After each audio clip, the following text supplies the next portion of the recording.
Biarlah Tuhan terus kami disadarkan oleh Roh Kudus bahwa hidup ini tidak ada yang lebih penting daripada hanya untuk menyenangkan hati Tuhan. Ajar kami untuk mengerti hal ini. Persoalan memang banyak, masalah memang banyak, tapi hati kami, tujuan hidup kami hanya satu, untuk menyenangkan hati Tuhan. Walaupun di tengah masalah, di tengah persoalan, biarlah hati kami selalu tertuju dengan tujuan yang satu, menyenangkan hati Tuhan. Berbahagialah orang-orang yang datang hari ini dengan banyak persoalan, mungkin dengan sakit penyakit, tetapi hatinya, dalam hatinya cuma ada satu tujuan, menyenangkan hati Tuhan. Berbahagialah orang yang walaupun ada persoalan, tapi hatinya mau menyenangkan hati Tuhan. Berbahagialah orang yang datang dengan sakit, tapi datang ke tempat ini dengan satu tujuan, mau menyenangkan hatinya Tuhan. Ketika Tuhan lihat orang-orang itu, maka Tuhan tidak akan diam. Tuhan akan mencurahkan kasih, mencurahkan segala kekayaan surga. Karena melihat ada orang-orang yang hatinya cuma punya tujuan satu dalam hidup ini, menyenangkan hatinya Tuhan.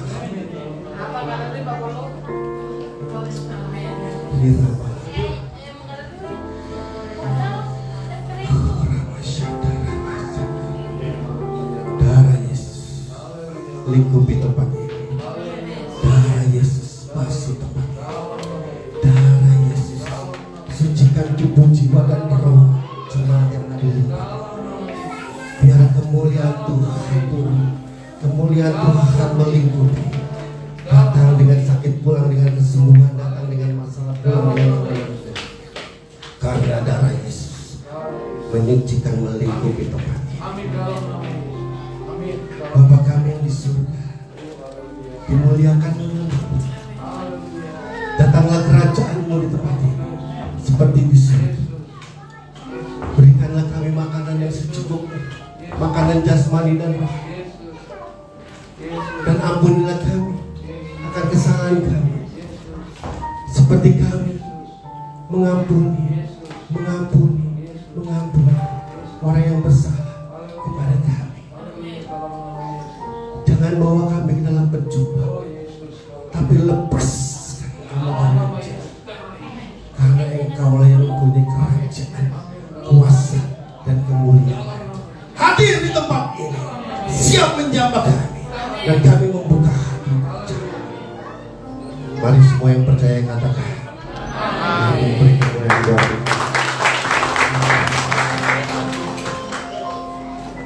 Engkau tahu hanyalah untuk menyenangkan. Saudara tahu Tuhan ciptakan saudara tujuannya untuk apa? Menyenangkan Tuhan. Kalau saudara tangkap ini dan jalani hidup ini sehari-hari, menyenangkan Tuhan, saudara masuk dalam rencana Tuhan. Tapi ada satu oknum yang mau mencegah kita dari tujuannya. Siapa? Iblis gak suka kalau ada manusia yang menyenangkan Tuhan. Makanya iblis kasih apa? Persoalan. Siapa di sini yang masih kalau ada persoalan bisa menyenangkan Tuhan? Ada. Siapa di sini yang ada masalah, sakit gak disembuhkan, masalah banyak, bisa menyenangkan Tuhan? Coba katakan. Sedikit, biasanya ngomel. Ketika kita punya tujuan menyenangkan Tuhan, siapa yang percaya tujuan hidup kita menyenangkan Tuhan? Camkan. Tapi iblis gak suka, dia kasih persoalan. Kira-kira masih bisa nyenengin Tuhan? Kebanyakan ngambek. akhirnya keluar dari tujuan semula. Tadinya haleluya, haleluya. Iblis tahu nih, Bu Kimlan haleluya terus nih. Sama iblis dikasih persoalan jebret.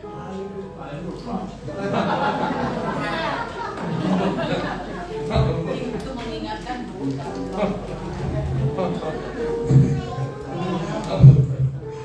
jadi tidak bisa lagi menyenangkan Tuhan. Berbahagialah kita yang mengerti, sekalipun masalah banyak, duit di kantong gak ada, sakitnya disembuhin, tapi kita tetap punya hati, punya tujuan untuk tetap bisa berkata menyenangkan Tuhan. Tetap berkata terima kasih Tuhan. Itu yang dicari Tuhan dalam hidup kita. Makanya kalau ada orang ada persoalan, ada masalah berat, masih tetap bisa menyenangkan Tuhan. Oh, mantap jiwa itu.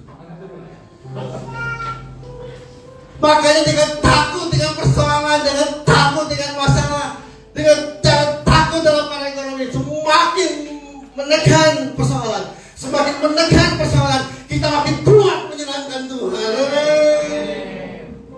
Saya paling suka kalau lagi badan saya sakit, lagi kambuh datang tuh saya bilang haleluya, Yesus luar biasa. Itu paling suka.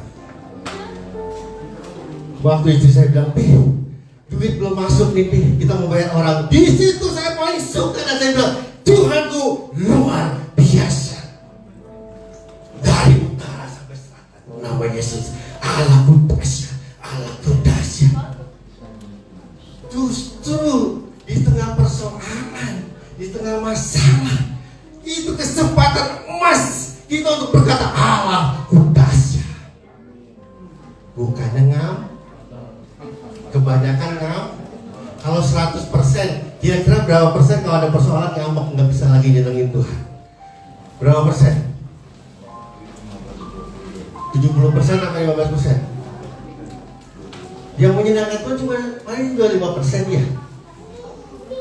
Saya harap di sini jemaat-jemaat yang luar biasa. Makin ditekan masalah, makin ditekan persoalan, makin kuat menyenangkan hati Tuhan. Amin. Kalau istri saya bilang, duit belum masuk, kita bayar orang.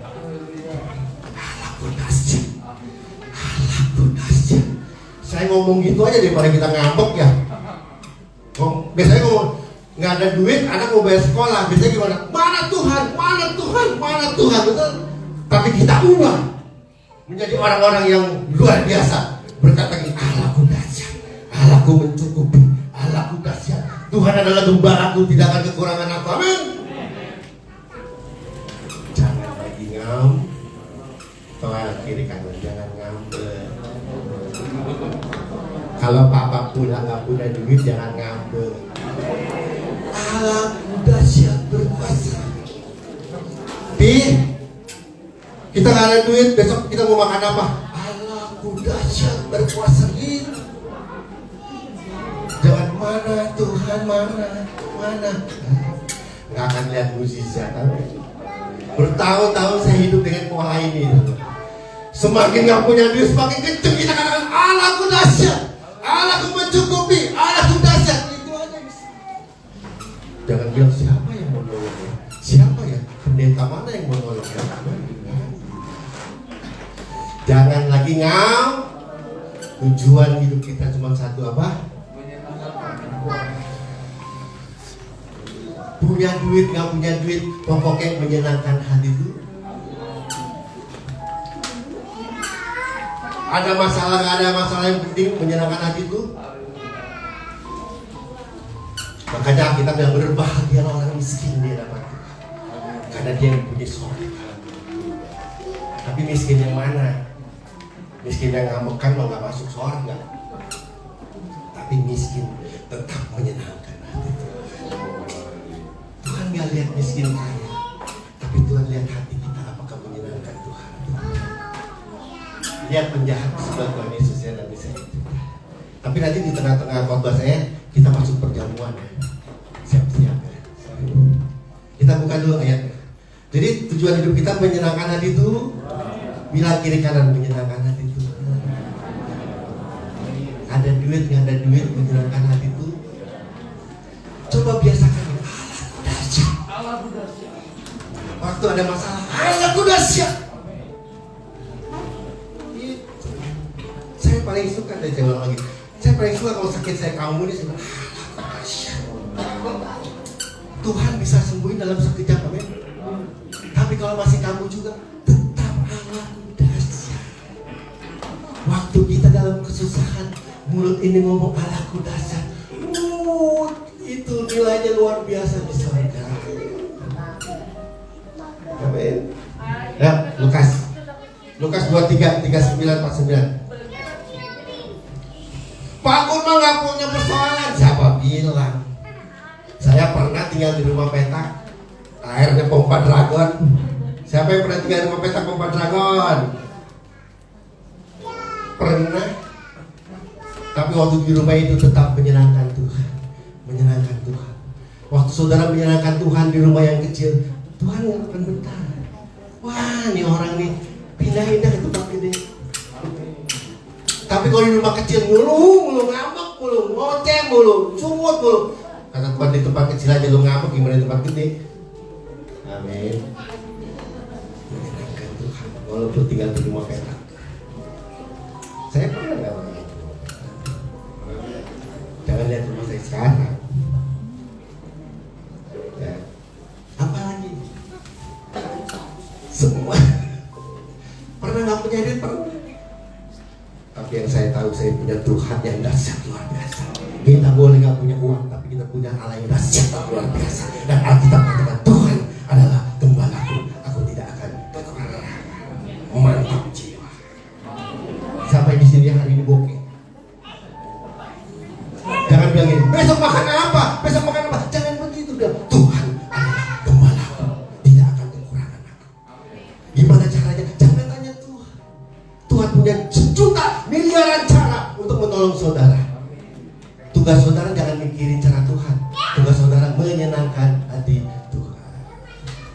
Sekarang kalau yang lagi masalah sakit, menyenangkan Tuhan ya, bilang Tuhan hebat, Tuhan luar biasa. Lukas,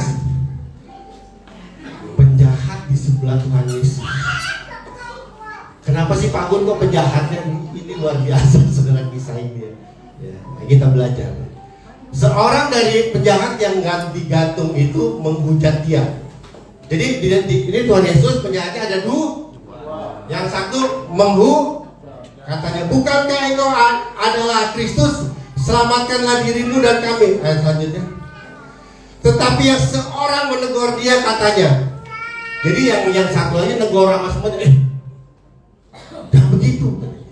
Tidakkah engkau takut juga kepada Allah sedangkan engkau menerima hukuman yang sama? Ayat 41. Kita memang selayaknya dihukum, sebab kita menerima balasan yang setimpal dengan perbuatan kita.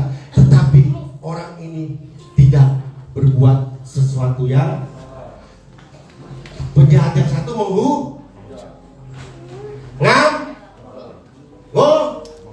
karena dia disalib. Terus Tuhan juga disalib. Jadi siapa yang nolong? Ngambek ya.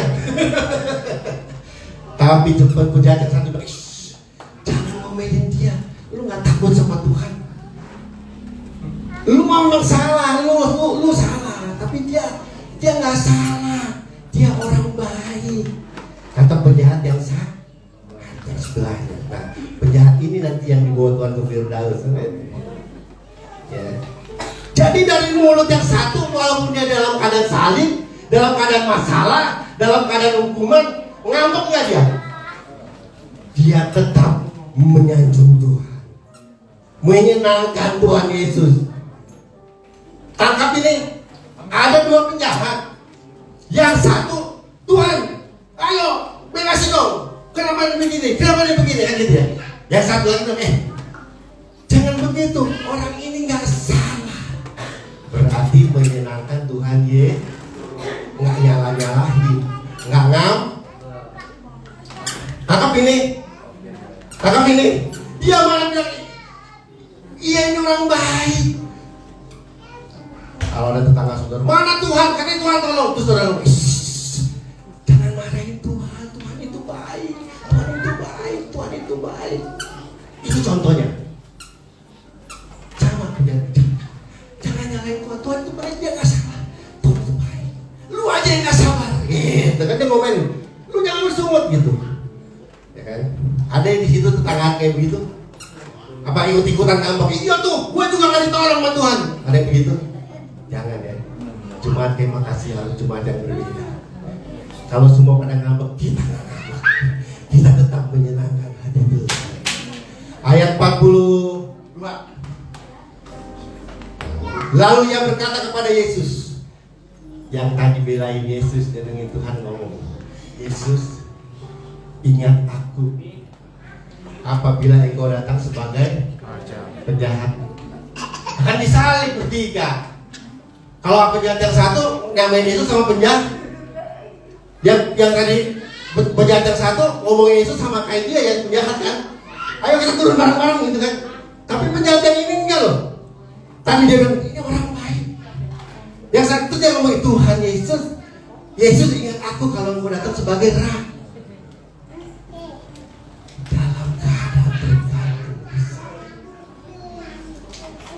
Sebentar lagi mau mati. Kalau saudara jadi penjahat kayak gitu nih, sebentar lagi mau mati, disalib, masih bisa ngomong, Tuhan, engkau raja. Ini orang yang luar biasa. Dalam keadaan punya masalah, tetap berkata,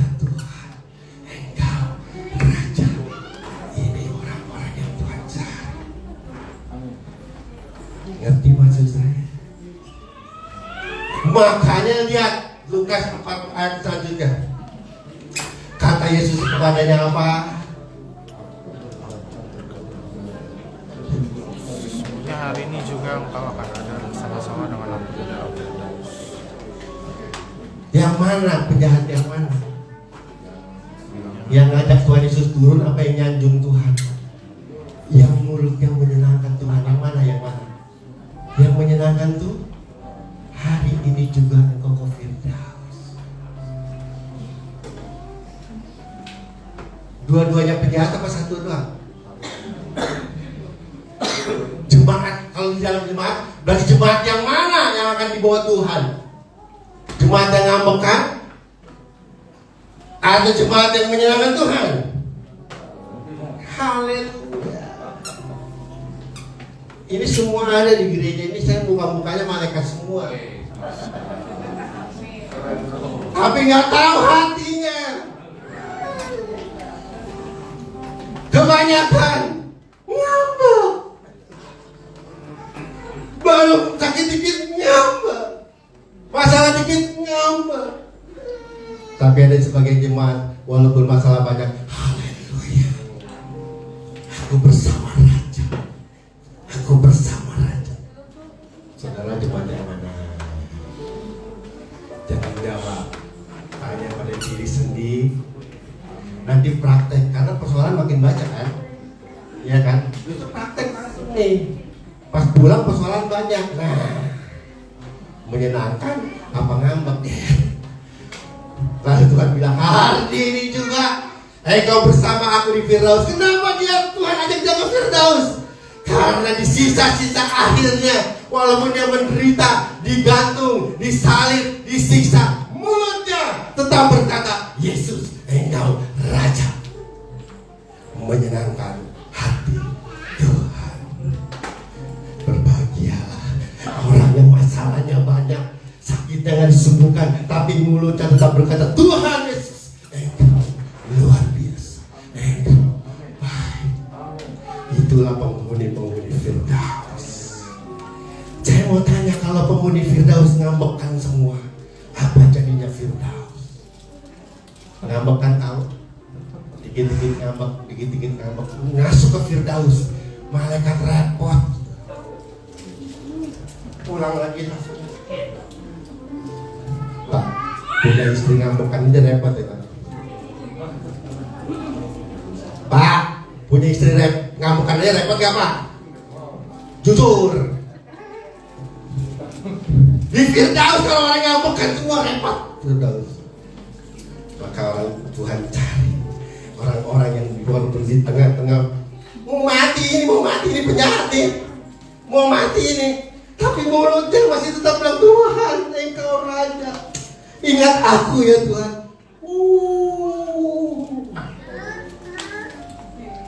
Coba renungin dulu, saya golongan yang mana ya? Dikit-dikit ngambek atau ngambek dikit-dikit? Udah, kita ubah hidup ini menjadi orang-orang yang menyenangkan hati Tuhan. Bilang lagi kiri kanan, menyenangkan hati Tuhan. Papa bawa duit nggak pulang? Enggak Ma, tadi motornya mogok nggak bawa duit. Oh ya, ya Pak, kita bersyukur Tuhan pasti ada, Tuhan pasti cukupi. Itu dong. Jangan bilang lu si bodoh, Lucifer. Jangan begitu ya. Siapa yang mau ke Firdaus? Siapa yang mau ke Firdaus? Angkat tangan, ini nggak pada mau ini.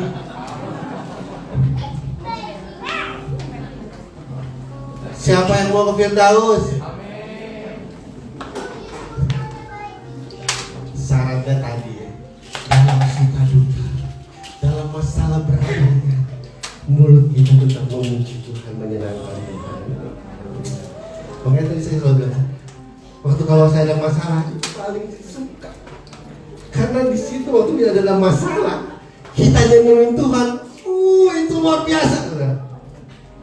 Tapi jangan bikin masalah ya, jangan bikin masalah. Waktu masalah datang bilang haleluya, ini kesempatan saya untuk memuji Tuhan.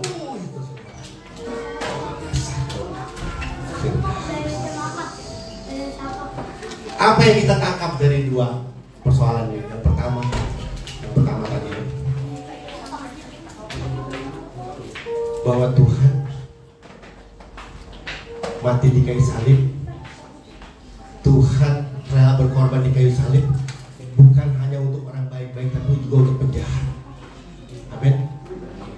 Tapi penjahat yang mana? Penjahat yang mau bertobat. Kan ada dua penjahat. Penjahat yang satu bertobat gak? Penjahat yang satu malah ngapain? Ngajakin Tuhan krimi.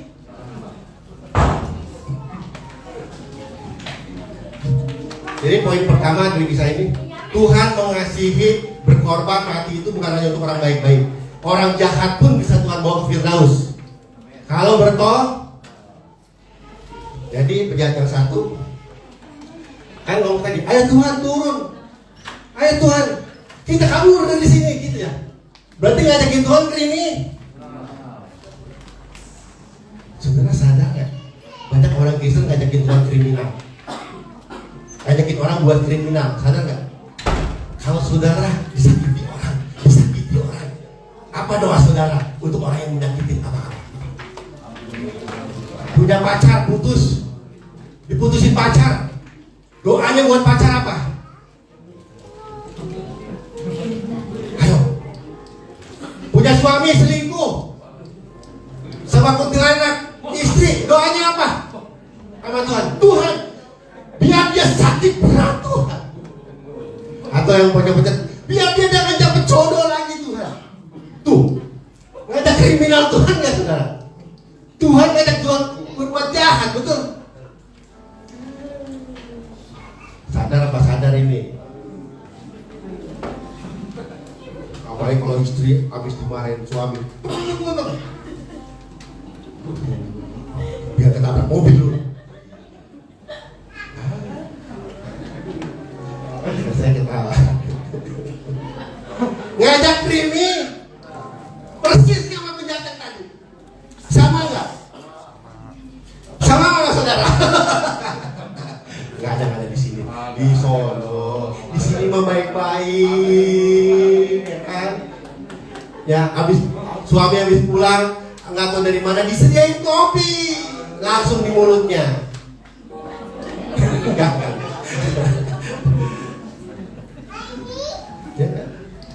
Ngajak kriminal, makanya penjahat satu nggak sampai Firdaus. Tuhan diajak kriminal. Ntar hati gua mau ngadu sama Tuhan. Biar Tuhan tahu hati ini sakitnya bagaimana. Waktu ngadu sama Tuhan, dia jahat. Kata Tuhan, siapa yang suruh lu sakit hati? Kan suruh Alkitab apa? Mengampuni, murah. Ha? Tuhan mau jadi kriminal. Kira-kira Tuhan, dia doa supaya Tuhan mau dicekin dia gitu, biar mati sekalian, biar bangkrut sekalian, biar itu doa orang dendam kan? Betul nggak? Doa orang sakit hati kan? Persis sama jemaah apa penjata jika ngajak kriminal tuh, dia bisa diselamatkan Tuhan kan? Orang Kristen model ini bisa diselamatkan Tuhan kan? Saudara, dendam sakit hati jangan dibawa mati. Benar. Saudara ngadu ke sono juga Tuhan gak bakal bela. Lo yang salah kita, kenapa gak murah hati ya? Dia yang jahat ya. Biar dia sejahat apapun kan saya suruh murah hati. Betul gak? Yesus aja tuh saya lihat, kasih lihat. Nah, jemaat yang masuk orang yang masuk Firdaus adalah walaupun dia jahat, walaupun dia berdosanya banyak sebenarnya seperti germis, tetapi di akhir-akhir hidupnya dia bertobat. Nah, kasih Tuhan bukan cuma buat orang baik, tapi buat orang jahat yang mau bertobat. Tuh, ketahuilah Tuhan Yesus sayang sama kita. Tadi benar. Jadi Yesus disalib itu bukan karena saudara benar. Yesus disalib bukan karena saudara nggak berdosa. Tuhan tahu kita bisa jatuh dalam doa karena manusia bisa mudah tergoda. Cuma endingnya, di akhirnya bagaimana? Tobat atau kumat? Tobat atau malah tomat? Yang masuk Firdaus itu orang yang bukan ngajak Tuhan buat krimi. Kalau ngeliat orang yang kayanya lebih dari kita aja, Tuhan sekali-kali dia bikin miskin Tuhan supaya dia tahu penderitaanku. Ngajak Tuhan kriminal. Orang iri hati itu begitu, saudara. Orang bawa mobil bagus-bagus biarin dia keserempet truk. Orang sakit hati, orang iri hati tuh doanya kriminal, saudara. Nih doanya kriminal kan nih? Ngajak Tuhan kriminal kan nih? Enggak ya? Biasanya begitu kan? Apalagi yang udah pacaran lama diputusin, waduh, enak bener lah mukanya, enak bener. Biar berat jodoh, biar gak kawin-kawin, begitu. Ih banyak. Tapi nggak di sini. Di sini diputusin, alhamdulillah. Berarti dia kehilangan orang yang baik. Kalau diputusin jangan marah, dia kehilangan orang baik seperti saya. Makanya saya bilang sama istri saya, kamu cari yang lain, tidak ada ketemu yang baik yang ada dalam diri saya, dalam diri orang lain. Itu kalau kau membuang aku, maka banyak yang akan meminang aku. Ini enggak, baru diputusin Tuhan, hancur hatiku, hancur, cur. Udah hancur hati, ngajak Tuhan kriminal. Doain dia berat jodoh, biar gak kawin-kawin tuh. Coba jahatnya kita ya. Ada lagi dalam gereja orang begitu? Ada gak orang kayak gitu di gereja? Banyak. Para pendeta didoain supaya jatuh dalam dosa. Gara-gara misalkan nih, sama gembala sebel nih, doanya biar dia jatuh dalam dosa. Ada gak? Banyak. Tapi di sini nggak ada. Di sini kalau lagi sakit tetap bisa memuji Tuhan. Di sini kalau duit nggak ada tetap bisa memuji Tuhan. Itu cuma kayak makasih.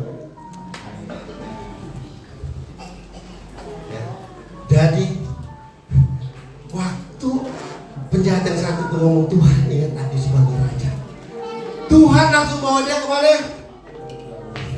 Itu poin yang pertama. Jadilah orang yang menyenangkan hati Tuhan. Sejahat apapun bertobat. Yang kedua dari kisah ini yang saya ambil adalah ini. Saudara, baca nggak? Waktu penjahat ini ngomong Yesus ingat aku sebagai raja, terus Tuhan Yesus ngomong apa tadi? Hari ini juga kamu bersama aku kemana? Siapa yang mau tinggalin Tuhan Yesus? Siapa yang mau gara-gara masalah nggak mau ke gereja lagi? Gara-gara diputusin pacar nggak mau ke gereja lagi, ada? Atau masalah banyak sakit penyakit nggak disembuhin, tinggalin Tuhan, ada? Rugi. Poin yang kedua dari ayat ini, saudara harus ingat. Boleh orang berkata Tuhan Yesus itu bukan Tuhan. Boleh orang berkata Tuhan Yesus itu bukan Nabi. Bukan Tuhan, bukan anak Allah.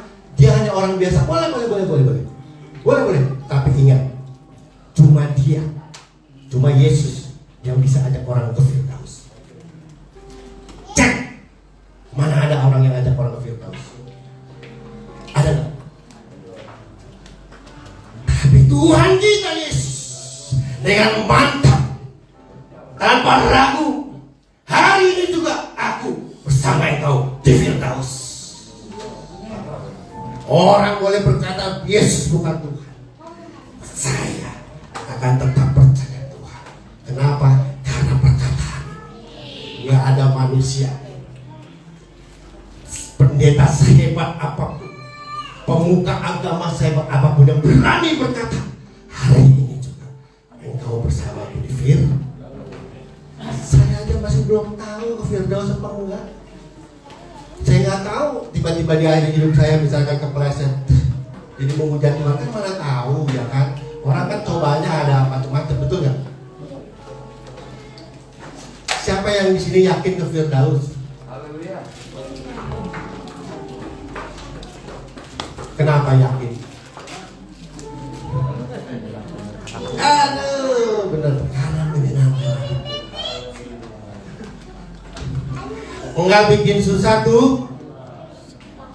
Tahu orang yang bikin susah Tuhan? Pagi-pagi dia ngomong, gue mau doa sama Tuhan ya. Tuhan, saya minta rumah, saya minta mobil, saya minta istri yang cakep, saya minta gaji gede. Nusahin Tuhan gak itu? Tapi kalau doa begini, Tuhan, engkau luar biasa, engkau dahsyat, padahal di kantong gak ada duit. Tuhan, aku percaya engkau menyertai aku, dan engkau dahsyat, engkau luar biasa, padahal sakit. Ini orang-orang penghuni Firdaus nggak nyusahin Tuhan. Biarlah masalah menekan saya, tapi hati saya tetap menyenangkan Tuhan. Waktu begitu maka Tuhan akan mengirimkan. Padahal Tuhan mengirimkan saudara berkat loh. Tapi gara-gara saudara ngomel, ngambek, nggak jadi tarik lagi. Betul? Kenapa penjahat ini masuk Firdaus? Karena dia menyenangkan hatinya Tuhan.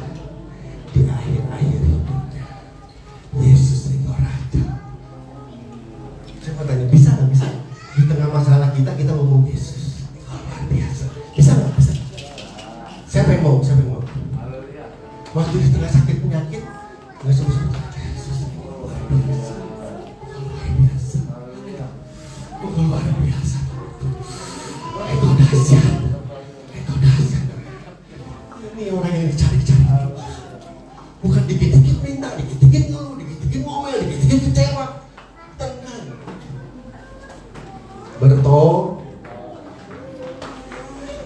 Yang suami yang ngomelin istri yang ngomelin suami berto.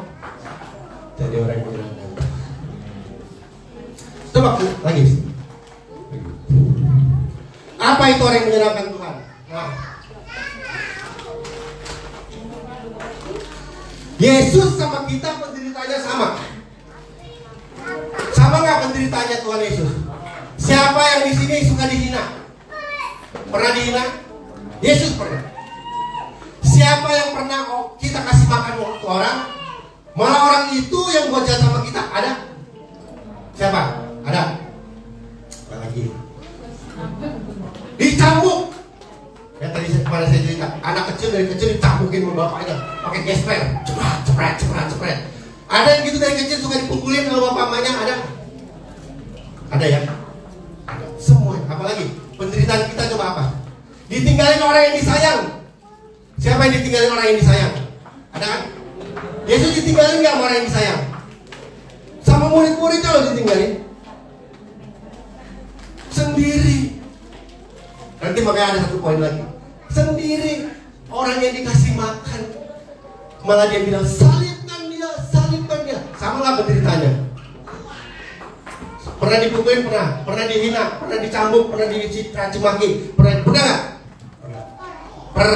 Perbedaannya, kalau kita ngambek, kalau kita sakit hati, kalau kita nggak dendam ya kan? Perbedaannya, kalau Tuhan dia milih apa?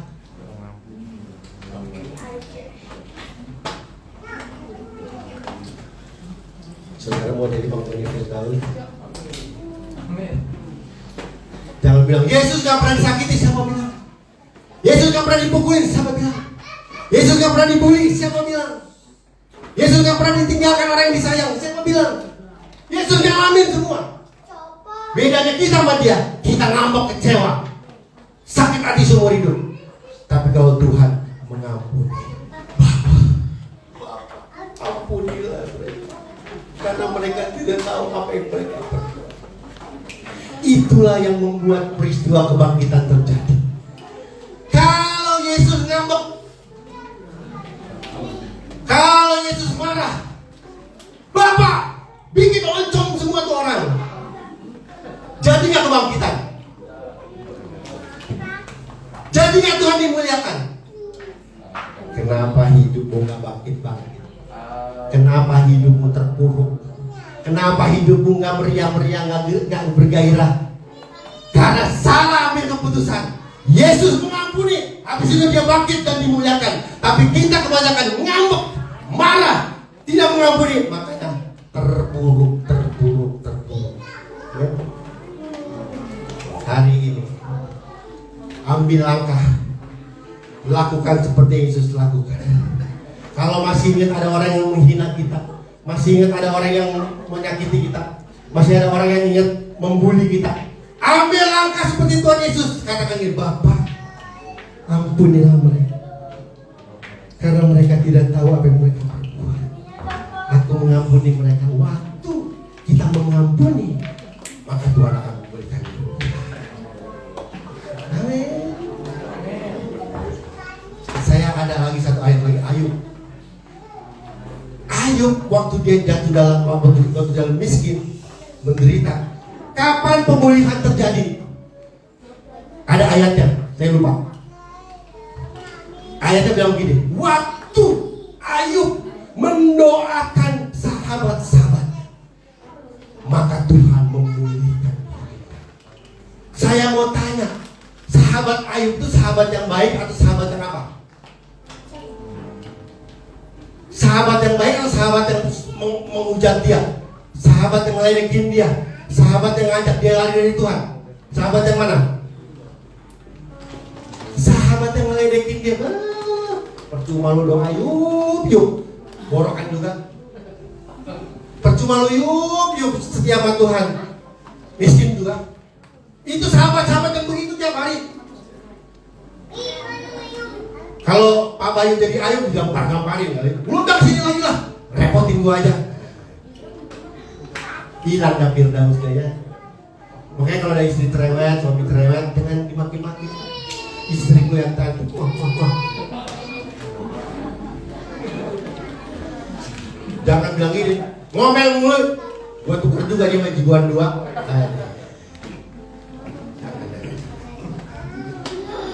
Bapak, sebenarnya saudara bisa diangkat Tuhan. Hidup saudara yang menderita nih, Sebenarnya cuma satu yang saudara mesti ngomong dari mulut saudara. Kalau hidup saudara mau dipulihkan, mau diberkati, mau diangkat Tuhan, cuma satu. Bapak, ampuni mereka, karena mereka tidak tahu apa yang mereka berbuat.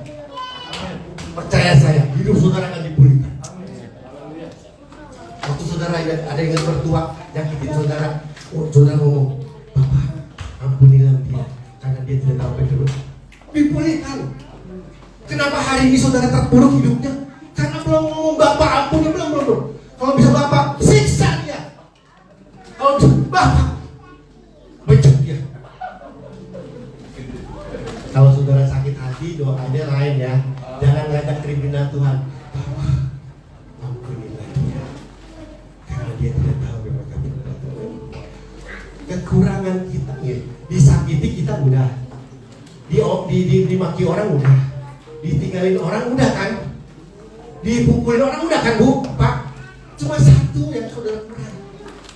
Bapak, ampunilah. Kalau dari hati saudara, dari mulut saudara keluar perkataan begini, saya jamin hidup saudara akan dipulihkan. Setiap ada orang nyakitin, langsung saudara ngomong, Bapak, ampunilah. Hidup saudara akan dipulihkan. Ngerti maksud saya? Coba, benar nggak apa kata saya? Kenapa hidup saudara ke gereja bertahun-tahun terpuruk terus? Ada di gereja tapi terpuruk terus karena kurang satu ngomongnya. Bapak, ampunilah mereka, karena mereka tidak tahu apa mereka berbuat. Waktu kita banyak berkata begitu kepada orang yang menyakiti kita, kepada orang yang membuli kita, hidup kita akan dipulihkan Tuhan. Seperti Yesus diangkat Tuhan. Coba lihat suaminya, suami istri. Coba ngomong, Bapak, ampunilah suami itu, karena mereka rumah tangga saudara dipulihkan. Coba ngomong, suami istri datang.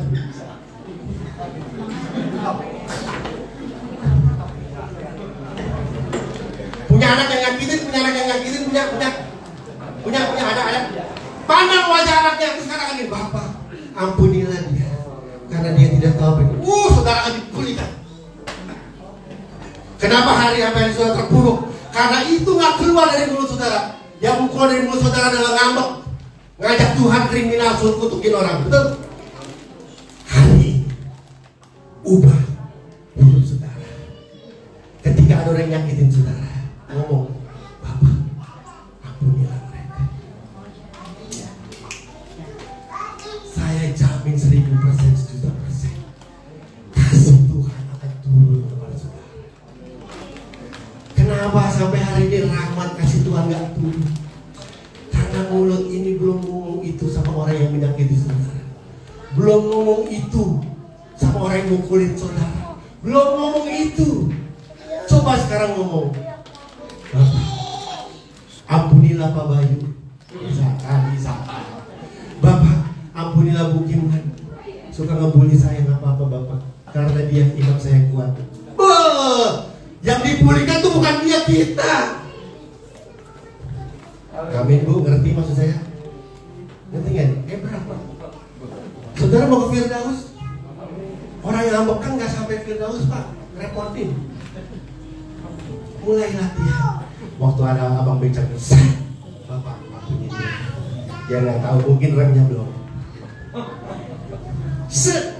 Bapak ampuni, mungkin dia kebelet tipis.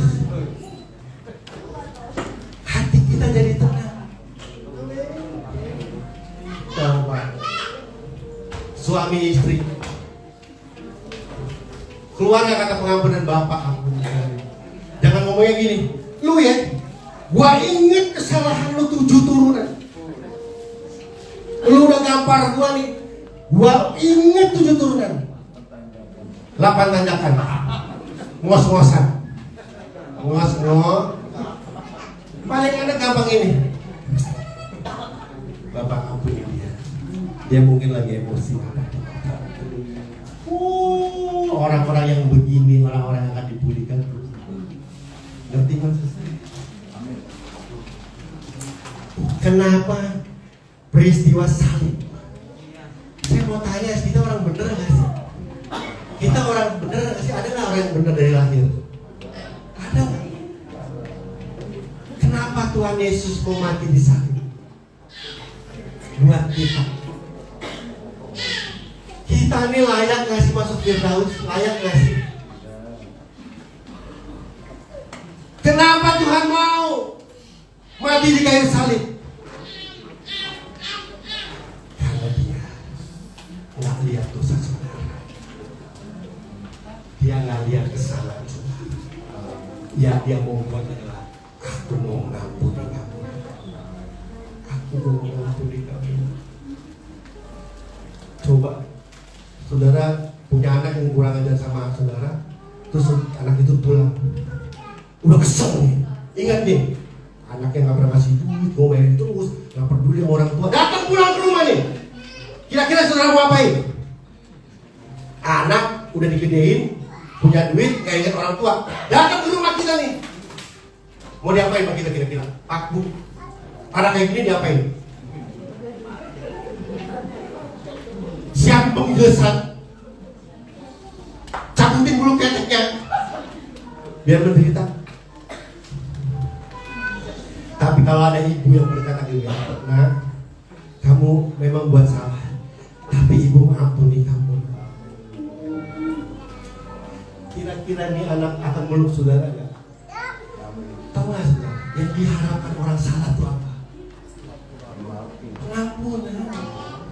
Makanya kalau suami salah jangan diomelin, Bu. Diampunin. Buat lagi, ampun. Buat lagi, ampun. Buat lagi, mati. Dia sendiri yang terima dari neraka gitu. Tugas kita ngampunin, bukan menghukum. Doain aja dia lagi yang buat dosa, masih hidup. Tiba-tiba lagi buat dosa, mati itu gimana? Salah dia sendiri, amin. Jadi jangan bilang, gue udah ampunin dia, jangan ampunin terus menerus. Terus kata itu, gue buat dosa lagi, silakan. Pak, boleh gak saya buat dosa? Silakan. Asal ingat, jangan sampai ajal. Kalau ajal masih buat dosa, terlambat kita. Sekarang mau tanya Bu, ajal ibu, ajal bapak, emang tahu gak kan? Bisa 5 menit lagi kan? Emang besok masih hidup? Jangan sok kuat. Makanya saya bilang jangan enak-enakan buat dosa boleh. Tapi ingat, ajal menjemput kapan saja. Karena ketika kita buat dosa, ajal menjemput terlambat. Karena pengampunan selama masih hidup.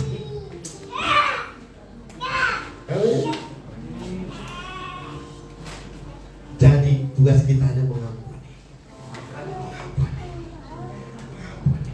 Kenapa Tuhan mati di kayu salib? Karena Dia mau mengampuni saudara.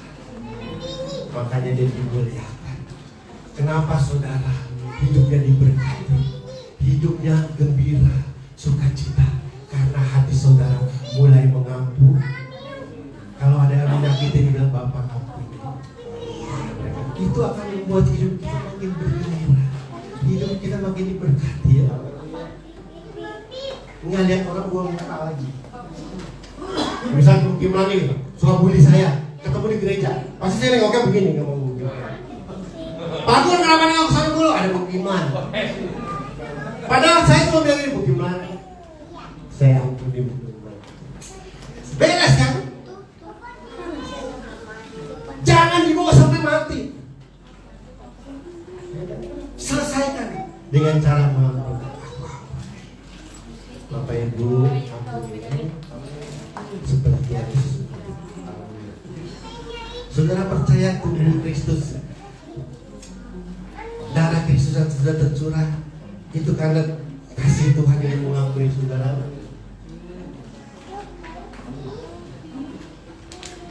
Tanpa pengampunan kasih Kristus kita nggak bisa. Kalau Tuhan nggak milih ngampuni, Tuhan milih dendam sama orang Yahudi, Tuhan marah sama tentara-tentara, Tuhan bawa, bisa nggak kita menerima keselamatan? Bisa nggak Tuhan dibangkitkan? Kisahnya pernah. Saya mau kasih tahu, sedikit lagi sebetulnya hidup saudara mau diberkati Tuhan. Sedikit lagi hidup saudara mau dimuliakan Tuhan. Cuma kurang satu, menderita udah, disiksa udah, dibully udah, dihina udah, cuma satu, Bapak ampunilah. Pulang. Kalau ada yang nyakitin saudara, ingat di kepala saudara, bilang, Bapak ampunilah si Andi, karena mereka tidak tahu. Kalau yang ingin saudara 100-nya ampuni. Alhamdulillah cuma 2 orang doang yang nyakitin saudara ya. Kalau ada sejuta ampuni. Karena itu yang menghambat saudara untuk menerima berkat Tuhan. Karena itu yang menghambat saudara dipulihkan. Saudara mau mengampuni. Mari Pak, bagikan anggur dan roti ini. Kita masuk perjamuan. Karya terbesar dalam hidupku, pengorbananmu yang dibagikan roti dan anggur. Yang tak ternilai, yang ku miliki dan ku hargai, Yesus tetap ku terlebih. Dari awal lagu ini katakan, kasih yang terindah, amin. Hati yang mulia, amin.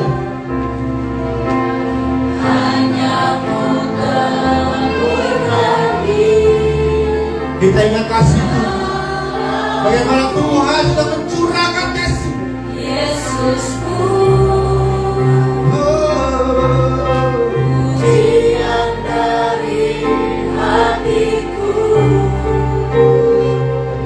amin. Selalu di setiap waktuku, tiada pernah berubah kasih-Mu. Karya terbesar dalam hidupku, pengorbananmu. Terima perjamuan Yesus. Dan kita mengingat bagaimana Tuhan sudah mengerjakan semua kebaikan untuk menebus saudara.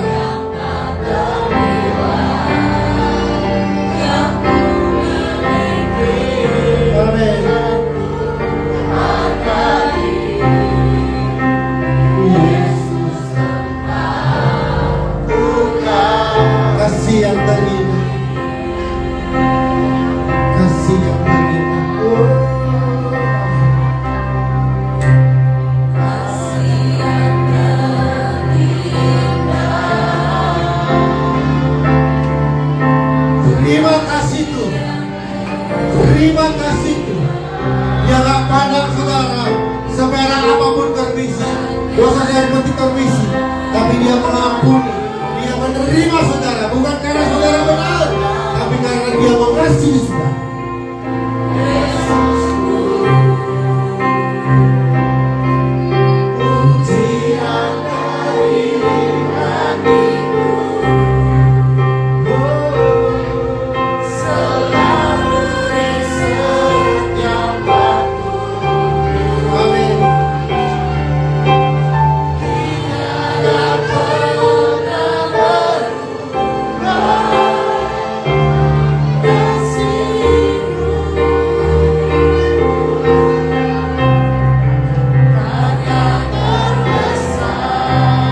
apa yang telah kuteruskan kepadamu telah kuterima dari Tuhan, yaitu pada waktu itu Tuhan Yesus pada waktu ia diserahkan mengambil roti, dan sesudah itu ia mengucap syukur atasnya, ia memecah-mecahkannya dan berkata, inilah tubuh yang diserahkan bagi kamu.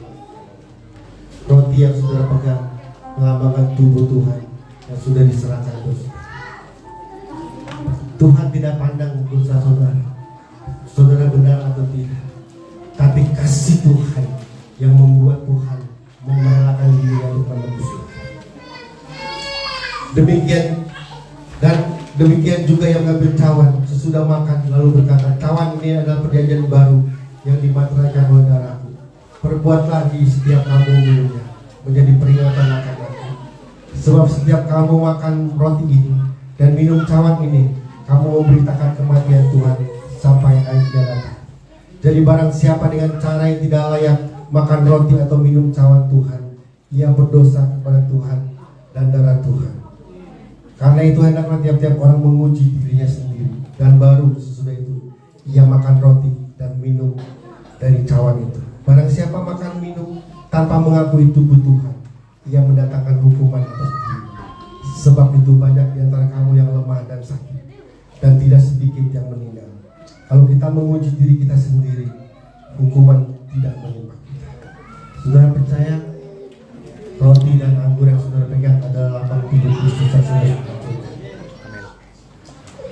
Sekali lagi, sebelum kita makan dan minum anggur ini,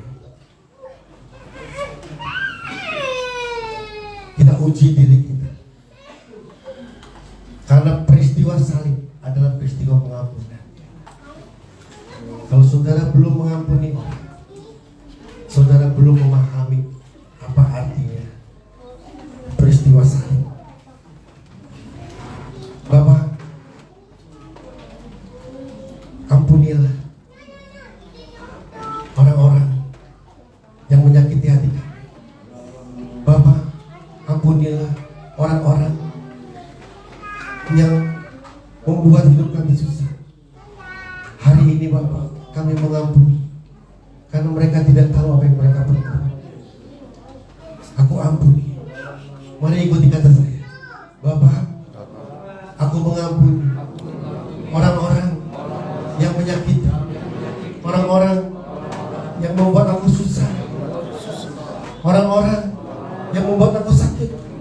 Aku ampuni sebelum aku terima roti dan anggur ini. Aku ampuni mereka karena mereka tidak tahu apa yang mereka perbuat. Darah Yesus basuh tubuh, jiwa dan roh saya dalam nama Tuhan. Angkat roti.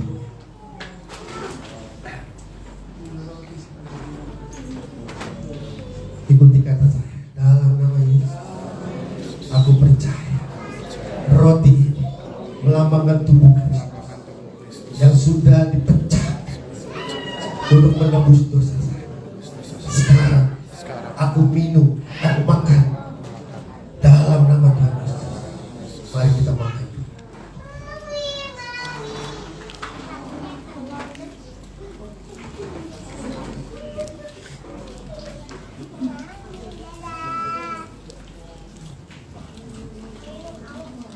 Angkat cawan ini. Angkat cawan ini tinggi dalam nama Tuhan Yesus. Ikuti kata saya. Dalam nama Tuhan Yesus, aku percaya anggur ini melambangkan darah Kristus yang sudah tercurah, menebus dosa, menyembuhkan segala penyakit, menghapus segala kutuk. Aku percaya dan aku meminumnya dalam nama Tuhan Yesus.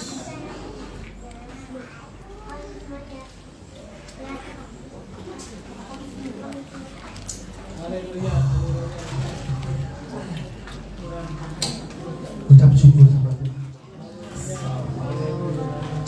Mulai ingat orang-orang yang menyakiti saudara.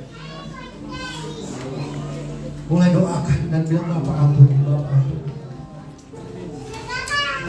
Karena sia-sialah kekristenan saudara. Sia-sialah kekristenan saudara kalau kita tidak bisa mengampuni orang, Yesus bisa melewati semuanya dengan diakhiri, Bapa, ampunilah mereka karena mereka tidak tahu. Ketika saudara mengampuni, maka hidup saudara akan dipulihkan.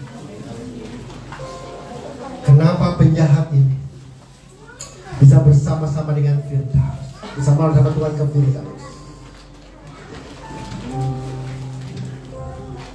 Karena dia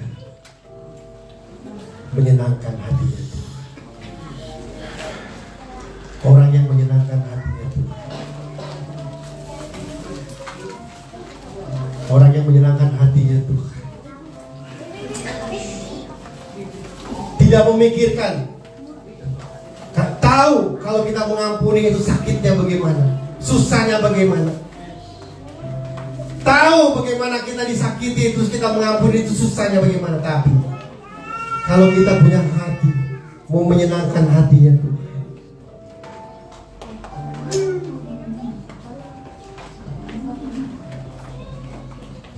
biarlah hati kita mungkin remuk, tetapi Tuhan disenangkan dengan cara mengampuni. Bapak, terima kasih buat pengorbanan salib, buat pengorbanan salib, buat kasih, buat pengampunan itu. Ajar kami untuk kami mengikuti jejak-Mu. Ketika dipukuli, ketika disakiti, ketika dihina, ketika ditinggalkan orang-orang yang dicintai, ketika ditinggalkan orang-orang yang kita beri makan, yang kita ajari, ditinggalkan,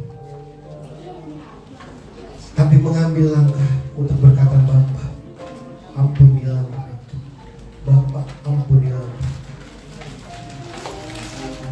Terima kasih, terima kasih.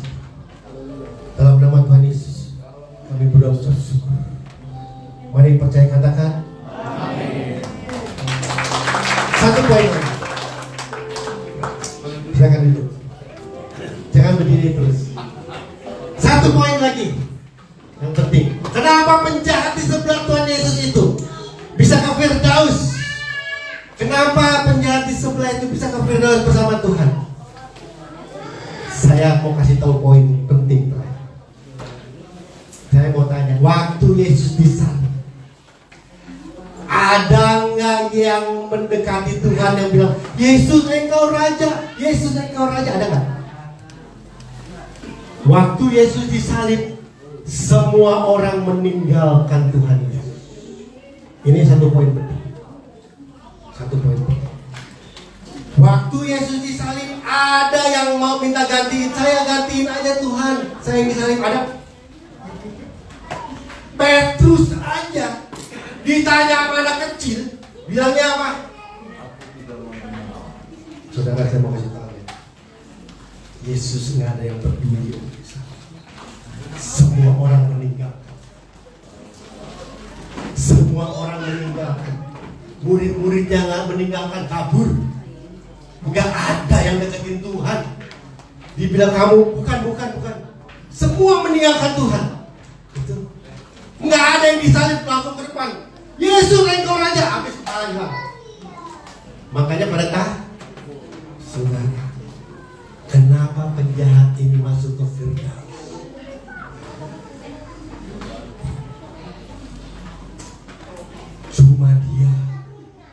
Cuma dia yang bilang Yesus raja waktu Yesus disalib. Orang yang dikasihinya, orang-orang dekatnya lari, orang-orang yang dicintainya kabur. Tapi penjahat ini yang cuma dia yang bilang Yesus engkau raja. Pak Aman, kalau dalam peristiwa itu Pak Aman ada, terus ngomong disalib, Yesus engkau raja, berani nggak? Pak Bayu, berani nggak? Ini salib nih, Yesus engkau raja, berani nggak? Betul.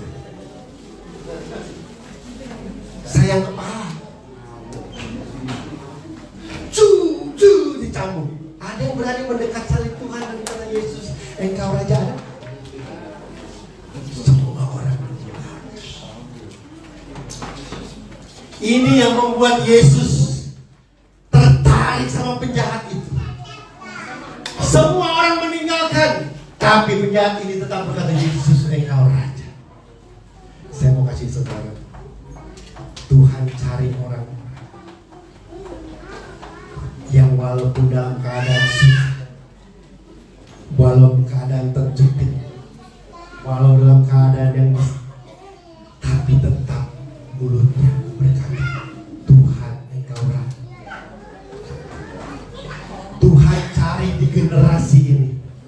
Yang lain kalau hari Minggu dugem, mabok-mabok, kalau malam Minggu apa ya, pergi ke tempat-tempat yang enggak nongkrong, tapi dia menyediakan dirinya untuk tetap menyenangkan Tuhan. Ngerti maksud saya? Tuhan cari di tengah orang-orang yang menghujat Tuhan, dia tampil sebagai orang-orang yang tetap menyenangkan Tuhan. Contohnya Nuh, Daniel, banyak lagi. Kenapa Tuhan tertarik dengan penjahat ini dan mengajaknya ke Firdaus? Karena di tengah-tengah orang menghujat Tuhan, dia menyenangkan Tuhan. Di tengah jemaat-jemaat yang mengeluh, nih, misalkan ekonomi ambruk nih, semua mengeluh kan? Tapi saudara tampil sebagai orang yang tidak mau mengeluh, tetap menyenangkan Tuhan. Saudara, saya mau kasih tahu, waktu saudara hidup menyenangkan Tuhan, pasti ada yang mencibir, pasti ada yang ngeyel, pasti ada yang ngeledek. Tapi kalau saudara tetap tampil, peduli kata orang, rohaniawan ke, sok suci ke, sok apa ke, nggak apa-apa. Aku mau tampil sebagai orang yang menyenangkan Tuhan. Di tengah kelompok orang-orang yang menghujat Tuhan, aku mau tampil sebagai orang yang menyenangkan Tuhan. Seperti penjahat yang disebut. Saudara golongan orang yang tinggal di rumah petak, mungkin yang petak sebelah saudara ngeluh, ngedumel, tapi rumah saudara penuh dengan puji-pujian kepada Tuhan, menyenangkan hati Tuhan. Bisa.